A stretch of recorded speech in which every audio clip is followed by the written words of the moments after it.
Hey, FDC Plan on Purpose. So where are your gaps? Let's talk about the gap section. I have Luke and Jen Affluent in here. This is page one. You know, there's only 2 pages that are client facing in here. But find your gaps.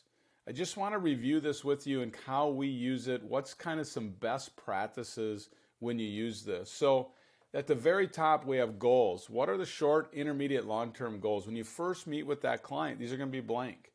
As I go through the meeting and review their risk score, as I go through the meeting and things come up about what they want to have happen, as we go through and look at their investments and things need to change, I come back to this and I update this as we go. So for instance, in here for our sample client, review the travel bucket so it's set for the next few years.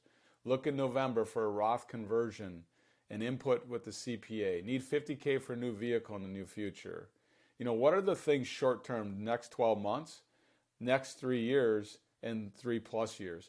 This is super important. If somebody was going to take over a client meeting for you because you were sick and they had these goals and they had what was important to your client, this is super important. So put it in here as you go through the meeting. You don't have to sit and brainstorm for a half hour about, hey, what are your short-term goals? As they come up, add it in here. So that's super important. Lifetime plan score. It's really important for them to see the lifetime plan score grow. As you take a look at things and you complete it at 55%, if we hit completed here and it goes to 60, the client's part of the process and they want to see that 60 go to 70 and go to 80 and go to 90, and it takes years to do that. That's what you need to articulate to them. This takes years, but we're going to continue to work on it and go through these things. So very important with the lifetime plan score. And then up here we have all, so you can open all these up. You can open needs attention. So these are the things, Luke and Jen, that need attention today. I think we should just focus on these 3 things. So however you want to handle that with the client. And then you can feed to completed. These are things that we worked on. Let's say that their children came in and said, what are you doing for mom and dad? How are you earning your fee? How are you showing up for mom and dad? Well, let's take a look at what we did around long-term care. And you go over here and you open up and say, you know, back on May 10th of 2016, I had a conversation with your mom and dad. And Luke and Jen will sell 40 acres across the road to pay for it. They don't want to own long-term care. So I'm sorry that there's been a life event, but we did cover it as their financial advisor. These are the completed tasks that you've done. And then the open tasks. When it's a brand new client, they're all open. When you have a client you're working with, they shouldn't be open because they're either needs attention or completed.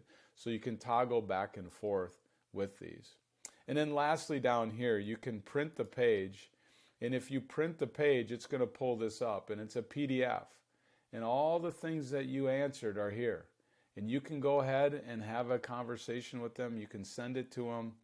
A lot of times advisors put this in their CRM and save it, just so that they have a backup of the whole conversation that's going there. So that's if you go to print.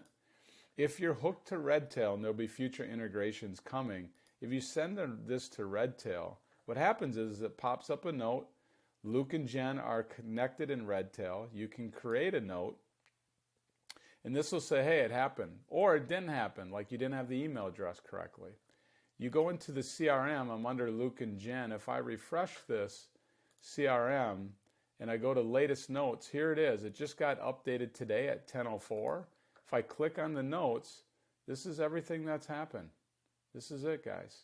So this is to make sure that you have everything that you've been talking about with your client.